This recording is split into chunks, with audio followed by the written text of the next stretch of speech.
3 episodes is usually the point where you can tell a show is going somewhere that could be interesting or is going to go downhill from here. Usually on the 3rd episode is when you usually decide to stop watching the show, or you keep watching it because you have become more interested. This is something that most people tend to do with animes, especially during the seasonal animes where you know the series is going to be over within a certain amount of time, and you don't want to waste your time on series that you don't necessarily want to watch or that won't have a good payoff in the end. Now, will Erased be this series going forward? We will have to find out. This is a show that at this point I've only seen 3 episodes of, and while it does look like it could have potential, there is that little part of me that could say that during the second half this could end up not going anywhere that interesting. The first episode I wasn't really crazy about either. It didn't really make much sense in the context of all the events going on. They're mostly focusing on introducing characters and trying to build them up, but ultimately they kill off one of the more interesting characters, which is kind of the inciting incident of this story. But then in episode 2 we cut to a completely different show essentially, which kind of makes you realize why didn't they just start from this point? Because between episode 1 and episode 2 you couldn't really decide what was really connected with these shows other than the name, because they were told in such 2 different styles and even quality wise. It's not until episode 3 where we're really kind of figuring out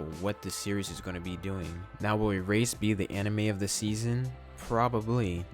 From what I've seen, there hasn't been much of interest in other shows and quality and just storytelling in this season. At this point in the story, we at least have a setup for things that could be interesting, to finding out who this kidnapper is, and to trying to stop the Kaio's abuse, to even Satoru getting back to his old self, his old timeline, if it's even possible to get to that timeline, because from the way it looks like he could actually be stuck as a kid and essentially go through life again until he's older, except the one goal now he has is to at least change the events to stop future events from happening. It's an interesting concept, but the question is, will they follow through to the end? And that's the one thing I'm not really sure about still. And of course the manga is still going, but from what I hear, this is going to be ending before the manga even ends, which happens sometimes. And in anime they decide to just do their own endings, or they kind of work together with the writer to kind of bring the same ending that the manga is going to have in some way. So who knows? But until then, it looks like Erase is going to be the anime of the season, and I hope it just gets more interesting as we go along. This is What's Anime, and see you next time.